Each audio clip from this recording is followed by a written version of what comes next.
Дүйнөгө таанымалы Financial Times жана Рейтер ири маалымат булактары Кумтөр кенин Борбор Азиянын батыш жагындагы жылына 500 000 унция алтын чыгарууга даремети жеткен эң чоң алтын кени деп баалады. Саламатсыздарбы?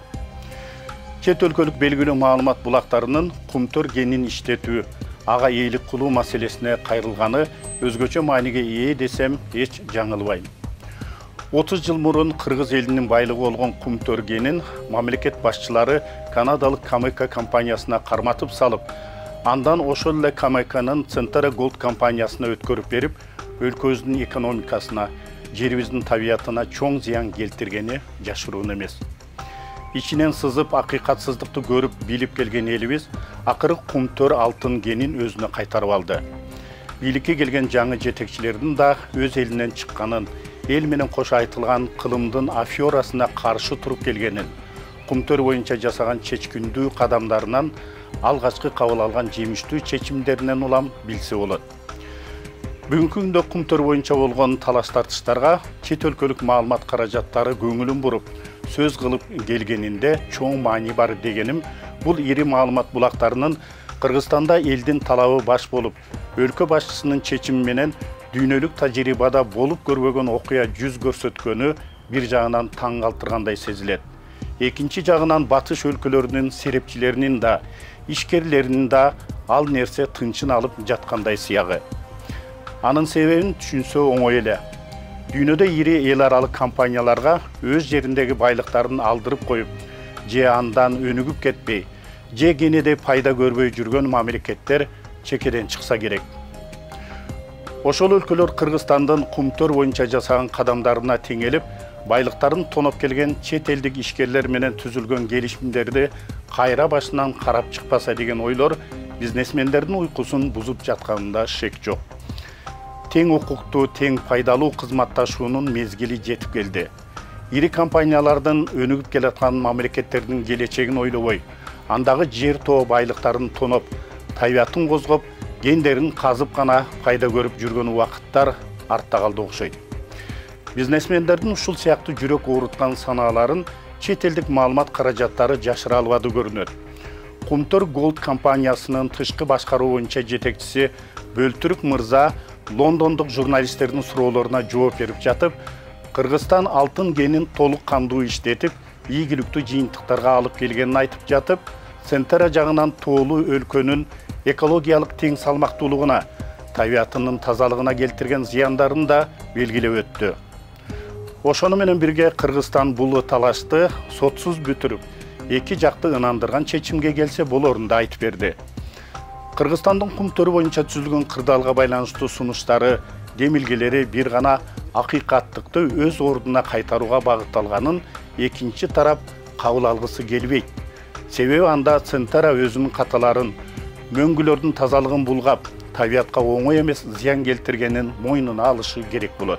Канаданын Торонто шаарындагы эл аралык биржада Centara'нын акцияларынын баасы быйылкы жылы 40%га төмөндөгөнүн чет элдик ишкерлер туура эле кабыл алдыгы. Анткени Кумтөр кени боюнча Кыргызстанда бир нече кылмыш иштери козголуп, активдүү иликтөөлөр жүрүп жатканын өлкөбүз эл аралык коомчулуктан жашырбай келет.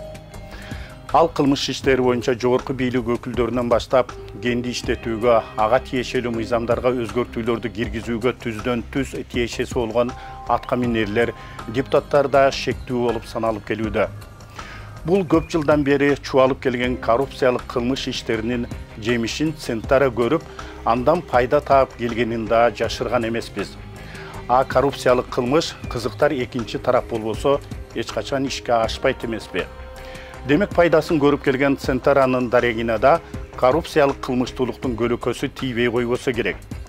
Ушундай коррупциялык айыптардын куржунун желкеге илип алып, ири компания эл аралык бизнес өкүлчүлүктөрүнүн алдында баш көтөрүп жүрө алабы деген суроого жооп бербесе да түшүнүктүү. Кыргызстандын тиги канча 3-2% мурунку генералдык келишим боюнча Кыргызстанда болсо, 3-1 Камекада болсо, ошо реструктуризациядан кийин алмашылып калат. 3-2% Камекага өтүп кетет, 3-1 Кыргызстандык болуп калат. Ушуну кичирейткенге кандай эсеп кылган? Мисалы, генералдык келишимде негизинде ошо кийин Кумтөр оперейтинг компания да ушуну бекитип берет. Кумтөрдө 750 тонна алтын бар деп эсебин чыгарып туруп ошону бекитилет. Ошонун негизинде жанагы келишим түзүлөт.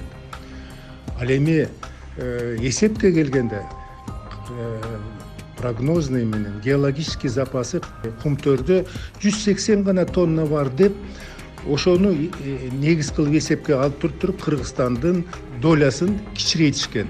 Ошону жанагы английский банк жасаган.